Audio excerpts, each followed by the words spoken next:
Bueno, arrancamos entonces con la unidad 15, digestión y absorción.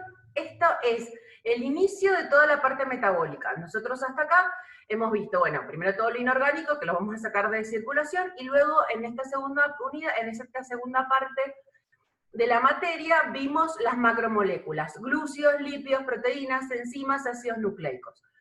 Ahora empezamos a ver qué pasa con esas macromoléculas, de dónde vienen y cómo ingresan al organismo.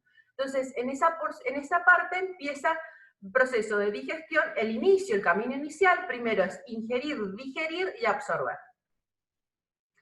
Entonces, si nosotros hacemos un mapeo chiquito, muy esquemático del sistema digestivo, que yo no voy a hacer hincapié en esto porque ustedes lo han visto en anatomía, en fisiología, etcétera, la ingestión de los alimentos viene por la boca, que se ingiere el alimento. Acá vamos a ver de lo que se ingiere, sobre todo vamos a digerir sustancias que se ingieren en los alimentos, y luego pasamos al proceso de digestión. ¿Y qué tiene que ver con qué es la digestión? Es pasar moléculas complejas, que cuáles serían glúcidos, lípidos y proteínas, es decir, macromoléculas, a moléculas más simples para que el organismo la pueda incorporar. ¿Dónde se van a producir esos procesos digestivos? Inician en el estómago y se van a completar en el intestino delgado con la acción de enzimas que van a ser secretadas por páncreas y por la bilis, que se la secreta el hígado. Una vez que están digeridas esas macromoléculas transformadas a moléculas más simples, vamos a pasar a la absorción. ¿Dónde se produce la absorción? En el intestino delgado. El 90% de los procesos absortivos se suceden en el intestino delgado. Y luego se produce la excreción, que es cuando se pierde la cantidad de agua, los materiales que se excretan, es decir, que se desechan, se produce la digestión o la excreción, o lo que se produce es la formación de materia fecal que luego es eliminada del organismo. Entonces, vamos a arrancar con la digestión. Dijimos que empezamos en boca. ¿Cuál es la sustancia que hay en boca? La saliva. ¿Cuál es la enzima? Digestión, sí o sí nosotros vamos a estudiar la acción de enzimas. Recordemos, enzimas son catalizadores sin los cuales hay reacciones biológicas que no suceden. Entonces, vamos a estudiar la acción enzimática de algunas sustancias. La amilasa o salival o tialina, amilasa, recordemos enzimas, que para nombrar cambiábamos la terminación por asa, le poníamos la terminación asa al compuesto sobre el que actuaba. Por lo tanto, la amilasa va a actuar sobre la amilosa. Amilosa, haciendo un pequeño raconto de lo que eran los hidratos de carbono, ¿se acuerdan? Almidón estaba formada por dos estructuras: amilosa y amilopectina. La amilosa era la estructura formada por los enlaces alfa 1,4, que son estos que están acá, enseguida los vamos a ver bien, y la amilopectina era la estructura ramificada donde teníamos enlaces alfa 1,6. Por lo tanto, a la ruptura de estas estructuras me iban a quedar la estructura de la amilasa, me va a dar la maltosa, las maltotriosas y las dextrinas límites. Es decir, se empiezan a romper el enlace alfa 1,4 y se empiezan a liberar maltosas, que es un disacárido, maltotriosas, que es un trisacárido, y llega la dextrina límite, es la estructura en la cual se encuentra el enlace alfa 1,6. Esta enzima no es muy importante, ¿por qué? Porque tiene un pH óptimo de 7, es decir, que por más que en el proceso masticatorio todo el bolo alimenticio esté embebido en saliva y la amilasa comience a actuar, va a llegar un momento en que llega en el estómago. En el estómago, ¿qué pH tenemos? Ácido. Por lo tanto, la enzima va a quedar absolutamente inactivada y el único tiempo en el que va a actuar es en el proceso en el que la comida está en la boca y llega al estómago, que es un proceso bastante corto realmente. Entonces vamos a ver que tiene una supletoria que enseguida, cuando veamos páncreas, vamos a ver cómo actúa. Pasamos boca, esófago no hay nada, básicamente porque en realidad no, pero podemos tomarlo como si fuera solamente un conducto, y llegamos al estómago. En el estómago tenemos el jugo gástrico. El jugo gástrico es un producto de secreción de las glándulas de la mucosa del estómago.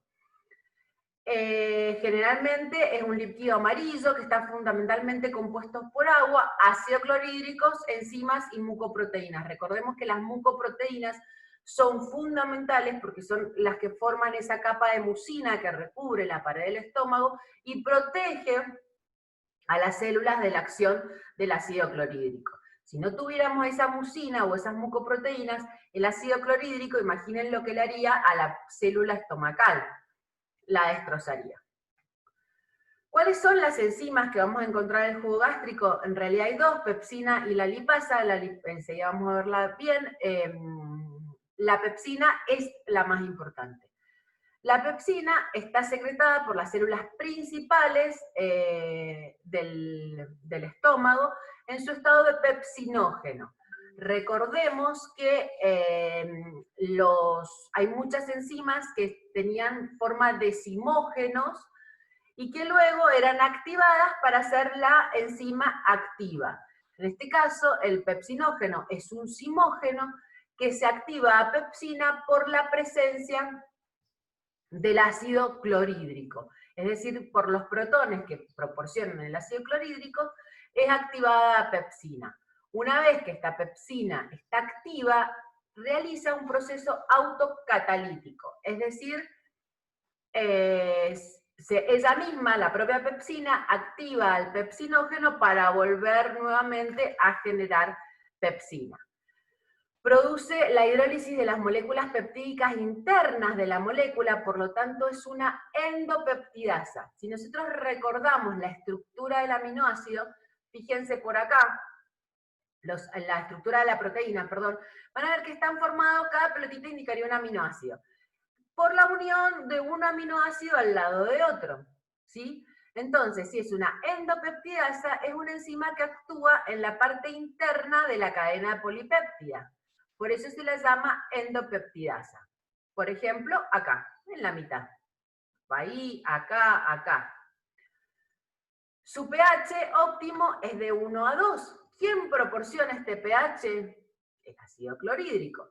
Entonces, vamos a observar que si la concentración de ácido clorhídrico baja, por alguna razón, por ejemplo, los antiácidos o los antiácidos como la ranitidina, bien digo, el bicarbonato, las sales, que generalmente uno las toma y bajan la acidez de manera inmediata, ¿qué hace? Hace que esa cantidad de ácido clorhídrico que nosotros tenemos en el estómago disminuya. Estos procesos generalmente hacen un efecto rebote, por eso cuando uno tiene un problema de gastritis crónico, es decir, serio, no puede tomar ranitidina o bicarbonato. La ranitidina y el bicarbonato lo que hacen es bajar la concentración de ácido clorhídrico de manera rápida y no es permanente, es temporánea. Esta no me salía la palabra. El ácido clorhídrico reacciona con el bicarbonato, se libera dióxido de carbono, por eso tenemos esa sensación de dispepsia que inmediatamente se produce un alivio. Pero ¿qué pasa? Estas células principales las células siguen secretando ácido clorhídrico y hacen como un efecto rebote. Si nosotros tuviéramos un uso y abuso de este tipo de sales para bajar la concentración de ácido clorhídrico, al bajar esa concentración inactivamos la acción de la pepsina, que es una enzima proteolítica muy importante. Entonces se producen otro tipo de complicaciones, por lo cual cuando uno tiene un problema de gastritis crónico, no lo puede tratar ni con bicarbonato, ni con ranitidina, tiene que usar los inhibidores de la bomba de protones, que eso ustedes seguramente lo han visto en fisiología. Cuando el pH es mayor, bueno, es lo que les decía, la enzima queda inactivada. La otra enzima, que es bastante menos importante en el caso, en la ubicación, porque después vamos a ver que hay otra que es la lipasa, que es pancreática, que sí es contundente y importante en la digestión, es la lipasa. Lipasa es una enzima que actúa ¿sobre quién? Sobre los lípidos, está secretada por las células del fundus del estómago. Su pH óptimo también es de 3 a 6, es de 3 básicamente a 6, hidroliza las uniones que están en las posiciones 1 y 3, que ya enseguida lo vamos a ver, de los triglicéridos, generando ácidos grasos libres y triglicéridos. Generalmente esta enzima tiene muy poca acción, sobre todo por el pH en el cual se encuentra, y vamos a ver que el páncreas tiene esta misma enzima, pero que realmente es la que tiene importancia. Vimos estómago, y después nosotros cuando vimos un resumen del proceso digestivo, hablamos de líquidos que eran descargados en el intestino, que eran los de páncreas y bilis. Jugo pancreático. El jugo pancreático es fundamental, casi durante muchos años fue compatible con la vida, es decir, una persona sin páncreas no podía vivir. Ahora con la medicación se ha suplementado, igual es muy importante. Está compuesto básicamente, casi en su totalidad, por enzimas hidrolíticas, es decir, hay enzimas que hidrolizan todos los alimentos. Y obviamente por iones como sodio, potasio, bicarbonato, calcio y bifosfato. El pH alcalino es de 7,58, ya estamos en otro pH, porque estamos en otro lugar, en otras circunstancias. Un adulto puede producir hasta 1,5 litros de páncreas por día, y las hidrolasas son sintetizadas, es decir, todas estas enzimas son sintetizadas por las células acinares, y la secreción de estos jugos pancreáticos están estimuladas por dos factores. Factores endocrinos, como la colecistoquinina, la secretina y mucho menor cantidad la gastrina, y por factores neurológicos o neuronales, que son neurotransmisores como la acetilcolina o el polipéptido intestinal vasoactivo, o también conocido como BIP. El jugo pancreático tiene enzimas para la digestión de glúcidos, lípidos y proteínas. Es decir, acá se conjuga una gran cantidad de enzimas que participan en los procesos digestivos de los nutrientes. Dijimos glúcidos, lípidos, proteínas. Amilasa, ya la vimos en saliva. Ya la vamos a profundizar mucho más porque esta es la amilasa que realmente tiene acción, que es la amilasa pancreática. Tiene acción hidrolítica sobre el almidón, actúa sobre qué uniones, alfa 1 o 4, igual que la que vimos. Si nosotros hacemos un repaso, como recién vimos, de el almidón, eran moléculas de glucosa formadas por enlaces alfa 1,4 y enlaces alfa 1,6. ¿La amilasa sobre qué enlaces actúa? Sobre el enlace alfa 1,4. Entonces, ¿qué va a generar? Me va a generar, si actúa acá, genera una maltosa, es un disacárido. Si actúa acá, genera una maltotriosa, es decir, 3 moléculas de glucosa. Y va a seguir actuando en las distintas uniones hasta llegar a este enlace, que era el enlace alfa 1,6, es decir, la ramificación. Entonces, acá no puede llegar, y va a quedar esta estructura con este enlace, con toda esta ramificación, que se la llama dextrina límite. Entonces, ¿cuáles van a ser los productos de la acción de la amilasa sobre el almidón? Maltosas, maltotriosas y dextrinas límites.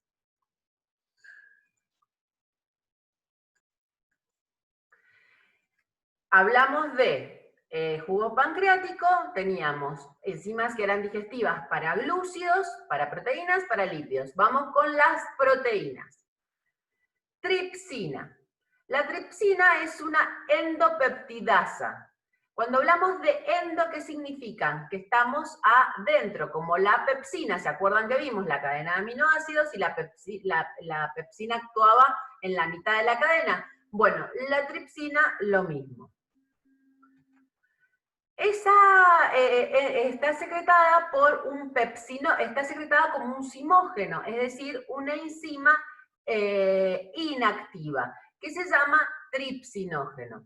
Ese tripsinógeno se activa por una enteroquinasa, es decir, una enzima que entero es intestino, que se encuentra en el intestino, es decir, que se va a activar cuando toda la secreción pancreática llegue al intestino. Mientras que la tripsina está en el páncreas, obviamente está inactiva como tripsinógeno. Una vez que esta enzima ha sido activada en el intestino, ella misma tiene una acción autocatalítica como lo vimos recién, la misma tripsina actúa sobre el tripsinógeno para formar más tripsina. Como actúa en el intestino, el pH es entre 8 y 8,5, y la tripsina es muy importante porque además de autocatalizar su propia reacción, activa los simógenos producidos en el páncreas, los otros que vamos a ver enseguida, producidos en el páncreas. Acá, otra enzima que participa en la digestión de las proteínas es la quimiotripsina. También es una endopeptidasa, es decir, actúa en la mitad de la cadena de aminoácidos, en la cadena polipeptídica. También es secretada como un simógeno, que ¿cómo se va a llamar? Quimiotripsinógeno. Este quimiotripsinógeno está activado por la tripsina. Dijimos que la tripsina activaba todos los simógenos secretados en el páncreas. Y también tiene una reacción autocatalítica, es decir, ese quimiotripsinógeno está activado por la tripsina, se transforma en quimiotripsina, que a su vez tiene una acción autocatalítica porque esta quimiotripsina actúa sobre el quimiotripsinógeno para formar nuevamente tripsina. Y la otra enzima que tenemos en el páncreas para la digestión de las proteínas es la carboxipeptidasa. Esta enzima, a diferencia de las que hemos visto, que han sido todas endopeptidasas, es una exopeptidasa. Exo significa fuera, es decir, que actúa en los extremos de las cadenas polipeptídicas. Si nosotros vemos un esquemita de lo que podría ser una cadena polipeptídica, es decir, tenemos un aminoácido unido a otro, unido a otro, unido a otro, por un enlace amino, que se unía el grupo carboxilo de un aminoácido con el grupo amino del aminoácido al lado, se formaba un enlace amida secundario, ¿se acuerdan? Para formar un dipéptido. Y así se iban uniendo unos a otros. ¿Qué va a quedar? En uno de los extremos va a quedar el carbono, el grupo carboxilo de un lado, y en el otro lado va a quedar el grupo amino. Entonces, a este extremo donde está el grupo carboxilo se lo llama extremo C-terminal. Sobre ese extremo es sobre donde actúa la carboxipeptidasa. Es decir, rompe este enlace. Entonces va liberando los aminoácidos desde los extremos.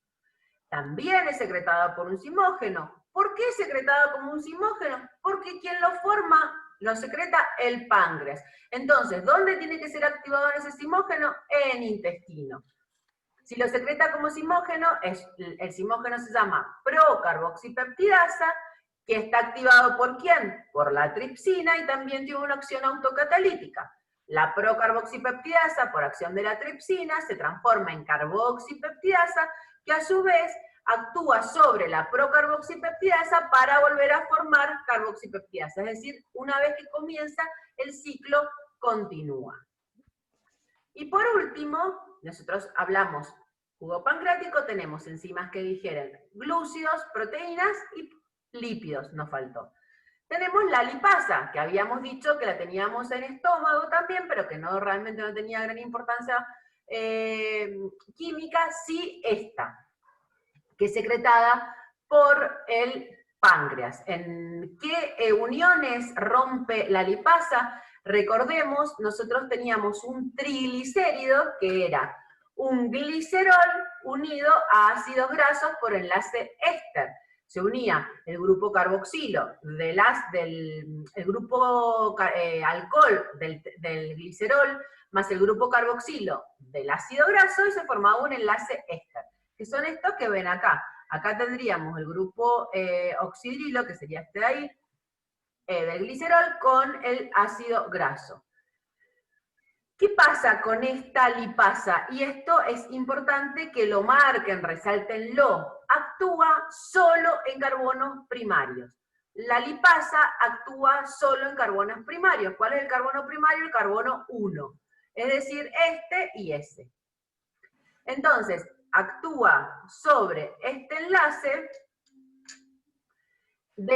sobre ese carbono primario, ¿sí? Entonces, actúa la lipasa ahí. ¿Y qué va a hacer? Va a romper ese enlace éster, liberando el ácido graso, y que se obtiene un diglicérido. Es decir, queda el grupo oxidrilo del glicerol libre y nos queda el diglicérido.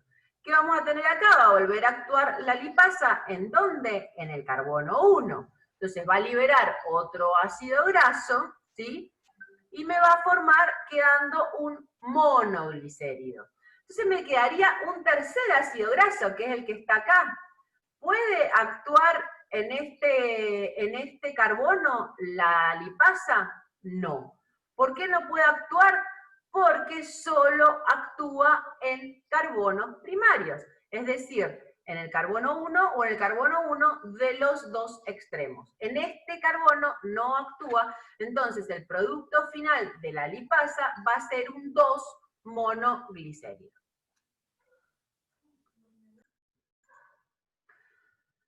Seguimos, vimos boca, estómago, páncreas, que secreta dónde va a ir a dar, a la intestino. Haciendo un breve repaso de lo que es el intestino, vemos la mucosa intestinal, que está presentada, que tiene muchos pliegues, que son las vellosidades intestinales, esto ustedes lo deben haber visto en anatomía, en fisiología, o sea que lo voy a pasar como súper rápido, que además formaban en las bases de estas vellosidades unas invaginaciones que se las llamaban criptas. Si hiciéramos una ampliación de este borde, de estas vellosidades, vamos a encontrar que están los enterocitos, que a su vez, en su membrana, tienen microvellosidades. Si viéramos las partes de este enterocito, agrandando esta porción acá, vamos a ver que tenemos el enterocito, una membrana apical, la membrana basal y la membrana lateral. Este es un enterocito, perdón, me fue. Acá. Tenemos el enterocito, ¿sí? La membrana apical, la membrana basal y la membrana lateral.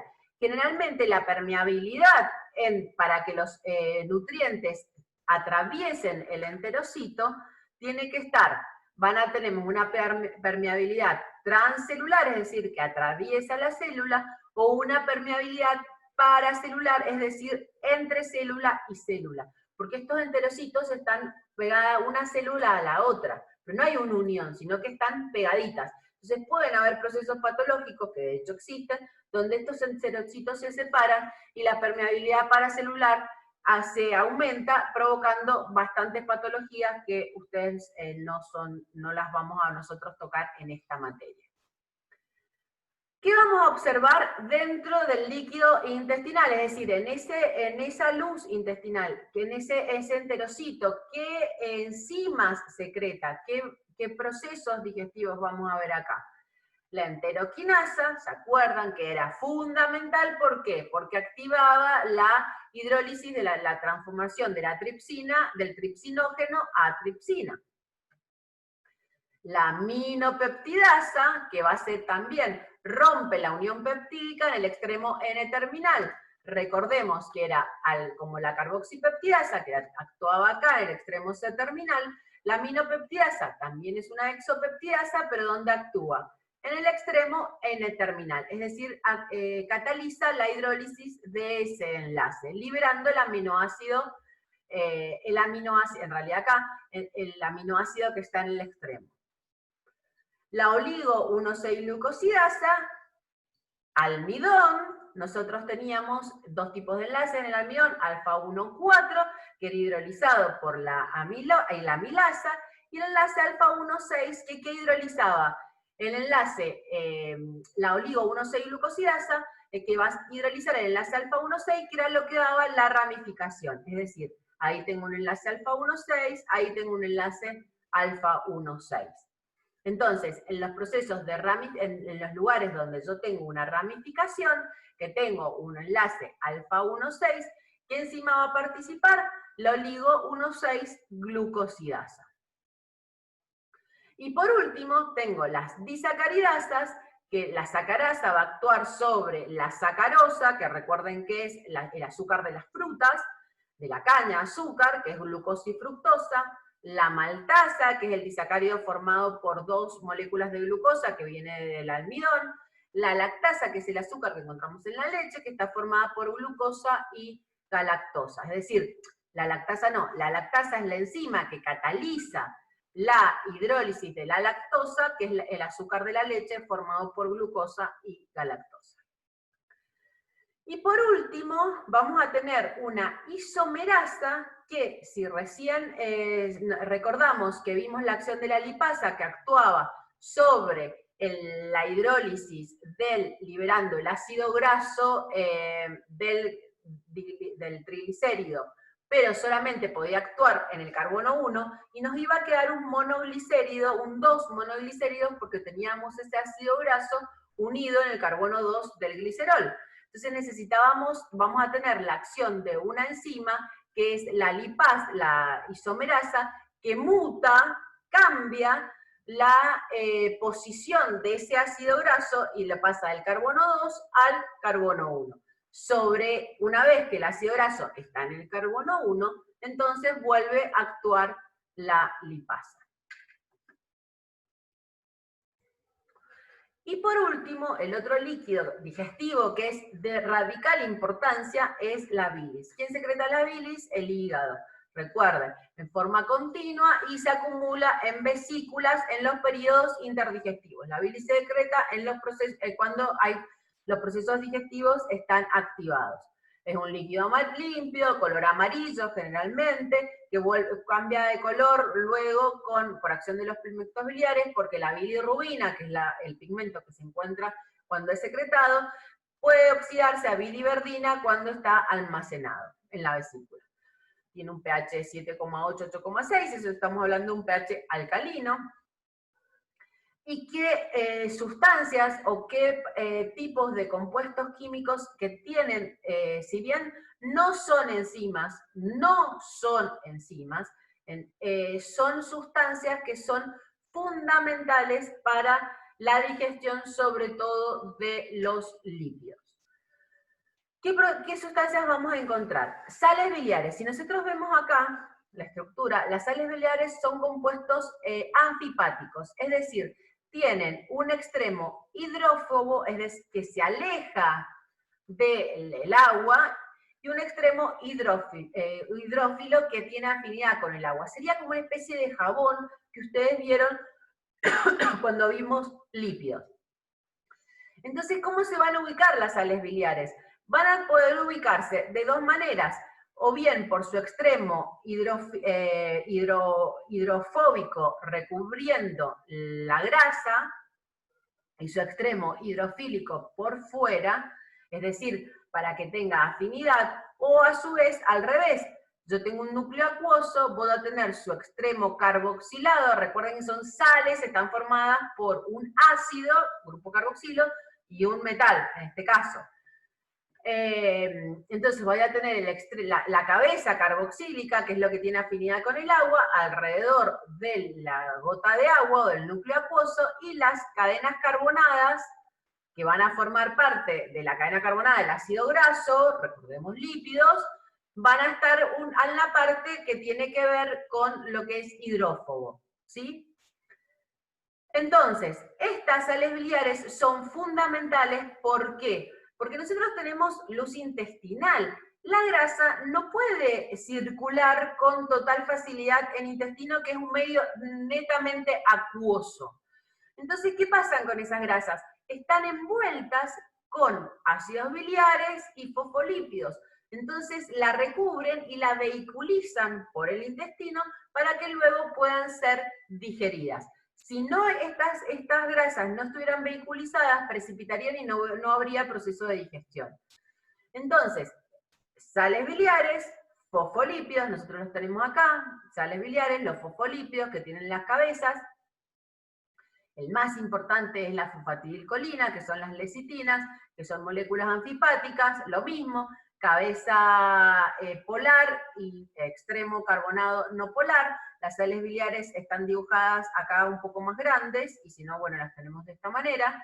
Y por último aparece el colesterol, que generalmente se encuentra esterificado, es decir, como ésteres del colesterol, que luego por una colesterolasa, que es una enzima que nosotros no vamos a trabajar en gran profundidad, se rompe ese enlace éster del colesterol. Recuerden que el colesterol venía del ciclopentano perhidrofurantreno, que era un lípido y tenía bastantes extremos hidroxilados, es decir, que podían ser esterificados con un ácido graso, formando ésteres del colesterol. La colesterolasa, que repito, es una enzima que nosotros no vamos a trabajar mucho, rompe ese enlace del ácido graso con el colesterol, permitiendo, y este colesterol está formando estas estructuras micelares que están formadas por grasas, sales biliares, fosfolípidos y colesterol, que son los que de alguna manera vehiculizan y viabilizan las grasas para que luego puedan ser digeridas. Nosotros acabamos de ver todos los procesos digestivos, es decir, transformar macromoléculas en moléculas más pequeñas. Una vez que esos procesos han sido resueltos, ¿ahora qué tenemos que hacerlos? Incorporarlos al organismo, porque en realidad nosotros es nuestro fin, incorporar las sustancias que necesitamos en las células para que nuestras células las utilicen como nutrientes para sus acciones, o bien transformarlas en energía, o bien transformarlas para estructura, o bien para transformarlas en reserva, ¿sí? Pero necesitamos incorporarlas. Ese proceso de incorporación se lo denomina absorción. Generalmente, como recién lo hablamos, el 90% del material que se absorbe, o sea, que ingresa al organismo, sucede en el intestino delgado. Y esta absorción, es decir, este ingreso a nuestro organismo, tiene dos vías. Una, que es la vía sanguínea, que son las venas del sistema porta, que estamos en intestino, ¿no? Esas venas, ¿a dónde van a llevar todos estos nutrientes? Al hígado, donde se procesará de la manera que se necesite. Recuerden que el hígado es como el laboratorio del organismo. Y el otro es una vía linfática, que ¿qué hace? Van hacia los vasos linfáticos del área intestinal, luego al conducto torácico y finalmente entran a circulación general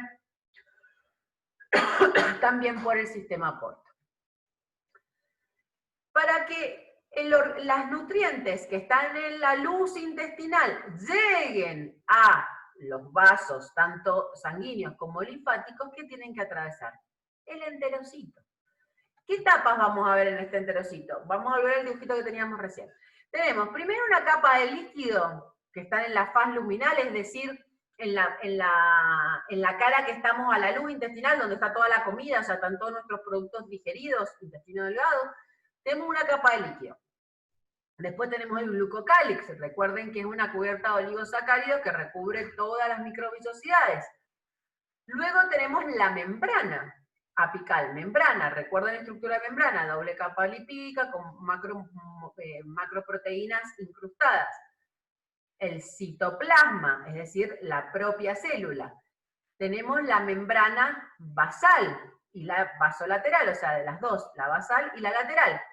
El espacio intersticial, que es el espacio que se sucede entre que termina el enterocito y comienza el vaso, y después los vasos sanguíneos o linfáticos, de acuerdo a cuál vaso.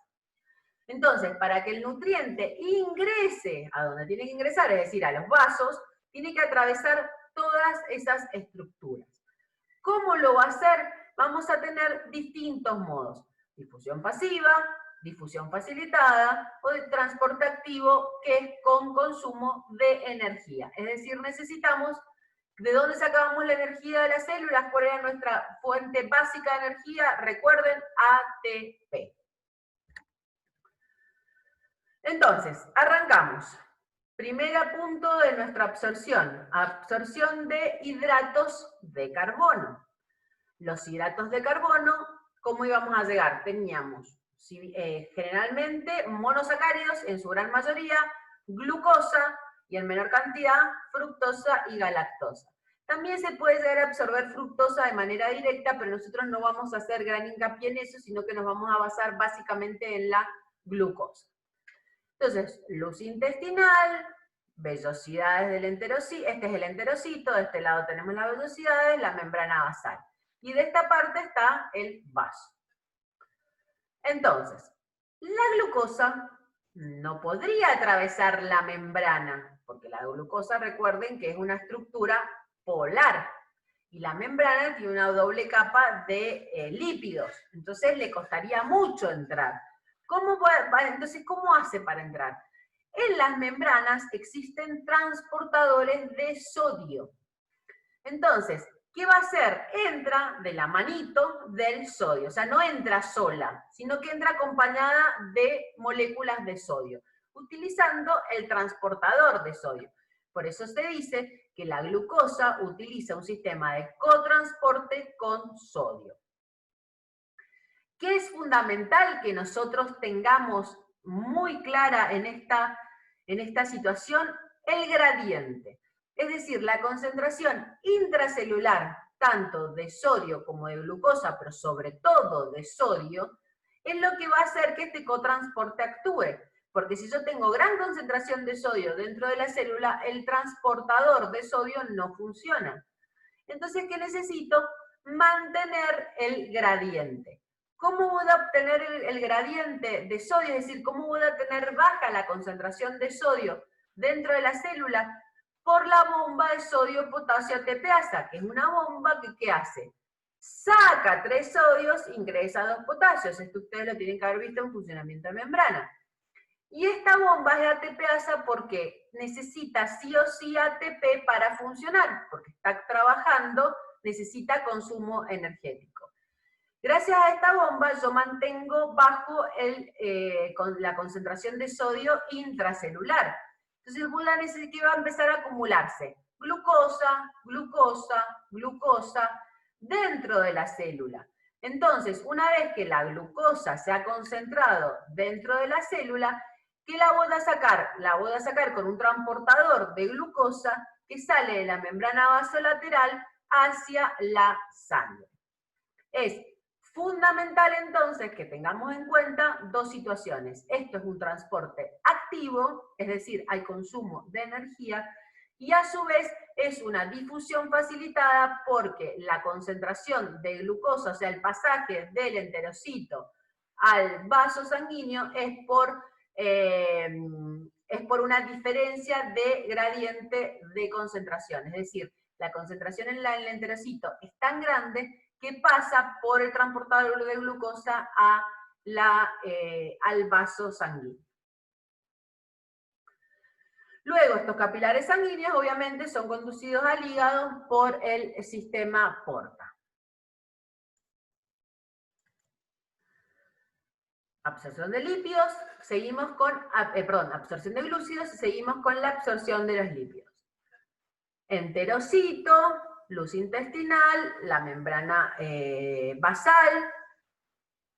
Acá están todos los compuestos digestivos que tienen que entrar al enterocito. ¿Cuál es la diferencia que tenemos acá? Primero, que los ácidos grasos atraviesan la membrana. Entonces vamos a tener ácidos grasos de cadena corta, ¿sí?, que atraviesan directamente la membrana y entran al enterocito. Luego vamos a tener los 2 monoglicéridos, ¿se acuerdan que eran producto de la lipasa antes de que actuara la isomerasa? Que atraviesan también adentro, los ácidos grasos de menos de 10 átomos de carbono pasan directamente. Los ácidos grasos de más de 10 átomos de carbono entran por la membrana y quedan adentro del enterocito, igual que el 2 monoglicéridos. ¿Y qué sucede acá? Tanto los ácidos grasos como los 2 monoglicéridos se produce una acción de síntesis dentro del enterocito para volver a formar nuevamente triglicéridos. Recuerden que para que estas sustancias viajen libremente en la luz intestinal es fundamental la acción de las sales biliares y los fosfolípidos para que se vehiculicen y no estén precipitados.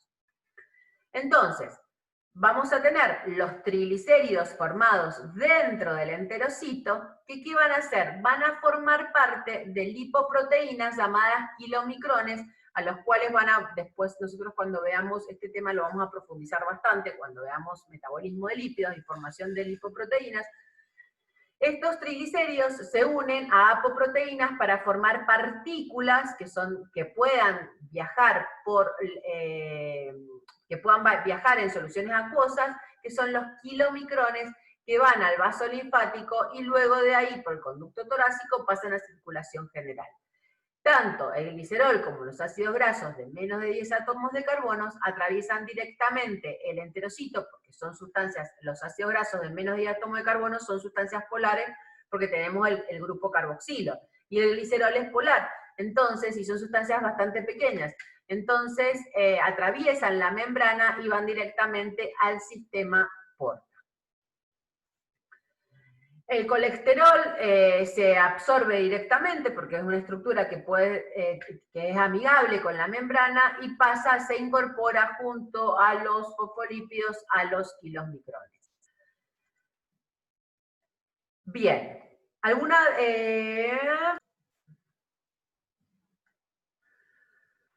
por último, vamos a ver la absorción de proteínas, que es sumamente similar, por no decir igual, al caso de la glucosa. Vamos a tener los aminoácidos, que pueden estar solitos o bien formados dipéptidos o tripéptidos, que también pueden ser absorbidos de esa manera, pero generalmente son aminoácidos. Van a usar que los aminoácidos no pueden atravesar, dijimos, la membrana, entonces necesitamos un cotransporte. ¿Cuál va a ser ese cotransporte? El cotransporte de sodio. Es decir, entran de la manito del sodio. Lo mismo que vimos en glucosa, una vez que están acá dentro de las células, ¿qué necesito? Sacar el sodio ingresado. ¿Quién lo saca? La bomba sodio-potasio ATPasa, que ¿qué hace? Saca sodios y entran potasios. Entonces, de esa manera, tengo la concentración de sodios dentro de las células baja. Entonces, me va a seguir permitiendo que este transportador funcione. ¿Qué va a suceder? Los aminoácidos que ingresan en la célula se van a empezar a acumular, hasta que tengan una concentración que luego pasa al espacio intersticial y a su vez a las membranas, al vaso sanguíneo, por difusión facilitada, es decir, por una diferencia de gradiente. Tengo mucha concentración de gradiente dentro de la célula, poca fuera, se produce una difusión facilitada. Generalmente, en condiciones normales, la mayor parte de las proteínas ingeridas son absolutamente digeridas en el transcurso del proceso digestivo, perdón por la redundancia, pero es así. Entonces, todas las proteínas que se ingieren por boca, si no tienen un protector específico o ahora hay algunas vías para que se puedan ingerir, no se dan por vía digestiva. Se dan por vía inyectable. Por ejemplo, la insulina. La insulina no se puede dar por boca, porque se digiere absolutamente. Entonces lo que llega no es insulina, es una secuencia de aminoácidos que no tienen que ver ni con la función y obviamente no va a tener el efecto farmacológico de la insulina. Por eso la insulina se inyecta. Para resumir, y acá, por favor, prestenme atención porque en estas diapositivas es todo lo que hemos visto, todo el resumen de esta unidad. Digestión fundamental marcada por enzimas digestivas y son las moléculas complejas se transforman en moléculas simples. La absorción, donde sucede generalmente en el intestino, es la manera de incorporar los nutrientes que obtuvimos en el proceso de digestión. Primera sustancia que vamos a digerir, hidratos de carbono. Recordemos estructura del hidrato de carbono que nosotros ingerimos, ¿cuál es? El almidón.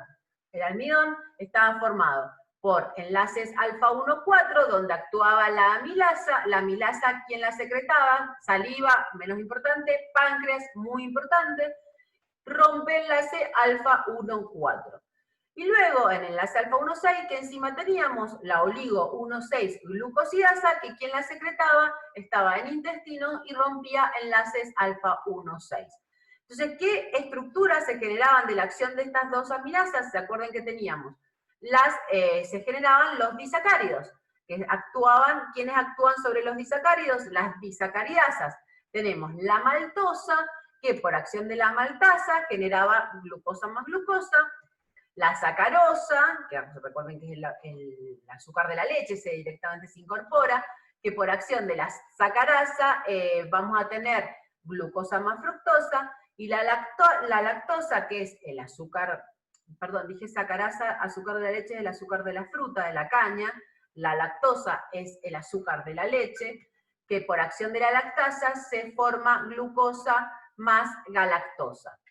Todas estas enzimas se encuentran en el intestino delgado. Entonces, desde la estructura del almidón, el proceso final, ¿cuál va a ser? Glucosa en su gran mayoría y en menor cantidad fructosa y galactosa. En el caso de los lípidos teníamos triglicéridos, que son las grasas neutras.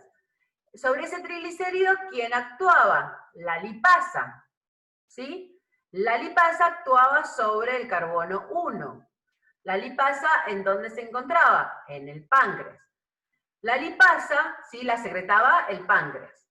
La lipasa, al perder actuar sobre este carbono 1, rompiendo el enlace éster, liberaba un ácido graso. Entonces, ¿qué se formaba? Un diglicérido. Volvíamos a tener nuevamente la lipasa. Recordemos, teníamos una lipasa menos importante en el estómago y una lipasa muy importante, que es la que generalmente tiene la mayor funcionalidad, que es la secretada por el páncreas. Entonces, teníamos el diglicérido, tenemos otro carbono 1. Lipasa actúa solo en carbono primario. Sobre ese carbono vuelve a actuar la lipasa, que perdemos otro ácido graso. Entonces, ¿qué estructura nos va a quedar? Un 2-monoglicérido. ¿La lipasa podía seguir actuando ahí? No, porque actúa sobre carbonos primarios. Entonces, ¿qué enzima venía a actuar para este carbono? Una isomerasa. ¿Qué hacía esa isomerasa? Cambiaba la posición del ácido graso que está en el carbono 2 al carbono 1. Entonces, sobre ese carbono, ¿quién podía actuar? Transformando un 2-monoglicérido en un 1-monoglicérido. Entonces, sobre ese carbono, ¿quién podía actuar entonces? La lipasa. Y ahí sí se formaba el glicerol, ¿sí? Más 3 moléculas de ácidos grasos. Al margen de esta absorción de lípidos, recordemos que yo les mencioné la colesterolasa, que rompía e hidrolizaba las uniones del ésteres del colesterol, y también tenemos la fosfolipasa, que actúa sobre los fosfolípidos. Pero básicamente esto es lo que yo necesito que sepan. En el caso de las proteínas, hagamos un pequeño repaso de lo que vimos en la unidad de proteínas.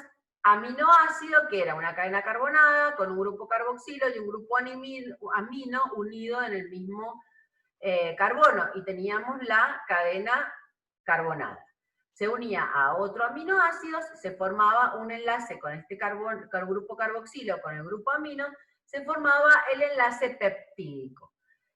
Esta situación se repetía hasta formar un polipéptido, donde ¿qué podíamos observar? Un extremo donde estaba el grupo carboxilo libre, que era el extremo C-terminal, y del extremo donde estaba el grupo amino libre, que era el extremo N-terminal. Visto esto, que ya lo hemos visto en las unidades anteriores, tenemos la cadena de aminoácidos. Vamos a ver, aminoácido, aminoácido, aminoácido, distintos aminoácidos con un extremo C-terminal y un extremo N-terminal. ¿Qué enzimas van a transformar esta cadena de polipéptidos? Yo que necesito que se transformen en aminoácidos, es decir, en cada una de estas estructuritas. ¿Cuál es la que primero vimos? La pepsina. ¿Qué era la pepsina? Una endopeptidasa, actúa en la mitad de la estructura. ¿Quién la secreta? El estómago. ¿Cómo se secreta? Como un pepsinógeno, que se acuerdan cómo se llamaba, pepsinógeno, como un simógeno que se llamaba pepsinógeno. ¿Quién la activaba? El ácido clorhídrico, es decir, los protones que generan el ácido clorhídrico. ¿Qué otra enzima vimos? La tripsina, que es una endopeptidasa. ¿Dónde se secreta? En páncreas. ¿Pero dónde actúa? En el intestino. ¿Por qué actúa en el intestino? Porque es secretada como un tripsinógeno, es decir, un simógeno inactivo, que es activado por una enteroquinasa. Esa enteroquinasa, ¿dónde está? En el intestino. Por lo tanto, la tripsina se va a activar en el intestino delgado y no en páncreas. La otra enzima que tenemos, que vimos también, es la quimiotripsina. La quimiotripsina, que era una endopeptidasa porque actúa en la mitad de la cadena. ¿Cómo es secretada? ¿Quién la secreta? El páncreas. Si se secreta en páncreas, ¿cómo va a estar secretada? Como un simógeno llamado quimiotripsinógeno. Es inactivo. Entonces, ¿dónde se va a activar? ¿Quién lo activa? La tripsina. ¿En dónde? En intestino. Entonces, ¿dónde actúa la quimiotripsina? En intestino. ¿La quimiotripsina actúa en páncreas? No. ¿Dónde actúa? En intestino. Y por último, estas son endopeptidasas, es decir, son enzimas que cortan la cadena de los aminoácidos en la parte interna, por eso son endopeptidasas. Vamos a tener dos enzimas más que son las exopeptidasas, es decir, que van hidrolizando los aminoácidos desde afuera hacia adentro. Vimos la enzima que actúa sobre el extremo N-terminal, que era la aminopeptidasa, que está donde actuaba. ¿Quién la secretaba? El intestino, por lo tanto, no tiene simógeno. Directamente es secretada y acciona sobre el carbono N-terminal. Mientras que la carboxipeptidasa, es decir, la que actúa sobre el extremo C-terminal, sobre ese grupo carboxilo, sobre el aminoácido donde está el grupo carboxilo libre, también es una exopeptidasa porque actúa en la parte externa, en la cadena, la secreta el páncreas. Y si la secreta el páncreas, ¿cómo está secretada? En forma de simógeno inactivo. ¿Cómo se llamaba este simógeno? Procarboxipeptidasa. ¿Y quién lo activaba? La tripsina. ¿Dónde? En intestino.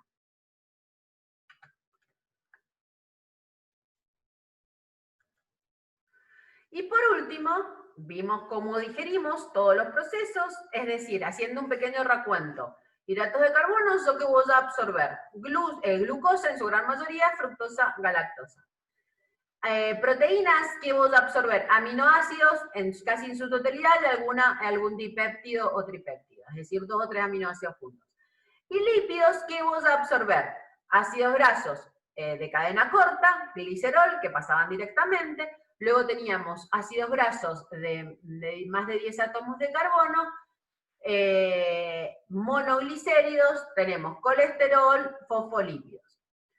Entonces, si nosotros dibujamos un esquemita donde vamos a ver la luz intestinal, donde están todos los compuestos que vamos a absorber, el enterocito y el capilar, tanto sanguíneo como linfático, vamos a arrancar primero por los glúcidos. Dijimos que vamos a absorber en su gran mayoría glucosa que pasaban por cotransporte de sodio, que a su vez decíamos que era un transporte activo que necesita energía. ¿Por qué?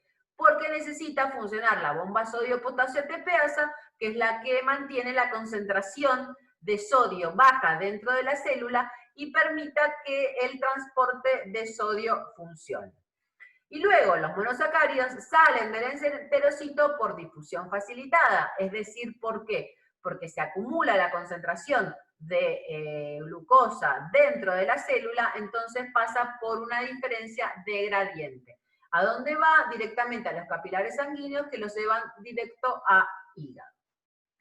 En el caso de los aminoácidos lo hacen exactamente igual, utilizando un cotransporte con sodio, que se lo llama transporte activo. ¿Por qué? Porque necesito ATP ¿para quién? Para mantener la bomba sodio-potasio ATPasa, que es la que me saca el sodio que tengo dentro de la célula, manteniéndome la concentración baja de sodio para que el transportador de sodio funcione. Y lo mismo se pasa por una difusión facilitada, pasa al capilar sanguíneo por aumento de la concentración, es por diferencia de gradiente. Estos dos procesos son prácticamente iguales. ¿En dónde se produce la diferencia? En las grasas. ¿Por qué? Primero tenemos los ácidos grasos de cadena corta y el glicerol, que atraviesan directamente, son estructuras que tienen a su vez características polares para circular libremente y no polares para atravesar la membrana. Entonces, pasan directamente a los capilares. ¿Qué sucede con colesterol, monoglicéridos, ácidos grasos de cadena larga, fosfolípidos. Recordemos que todas esas sustancias formaban una micela, ¿sí?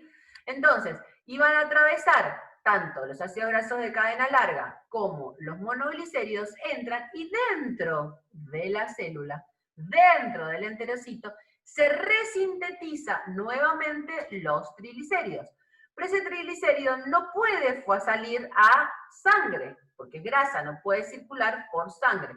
Entonces, ¿qué forma? Una lipoproteína, es decir, toda esa estructura de grasa se recubre por proteínas, además de fosfolípidos y colesterol, lo engloba todas las proteínas y forman lipoproteínas, entre las cuales está el kilomicrón, que ya las vamos a ver con mayor profundidad, y ese kilomicrón pasa a los vasos linfáticos para luego unirse a la parte circulatoria. Si nosotros lo hiciéramos en un esquemita sumamente sencillo, vemos que los monosacáridos pasan del tubo digestivo al enterocito a sangre. Tenemos los monoglicéridos más los ácidos grasos de cadena larga, se resintetizan dentro del enterocito un triglicérido, ¿y a dónde van a parar? No van a parar a sangre, sino que van a parar al sistema linfático formando kilomicrones. Y los aminoácidos entran al enterocito y vuelven a pasar a sangre. Y de esta manera hemos concluido con esta unidad.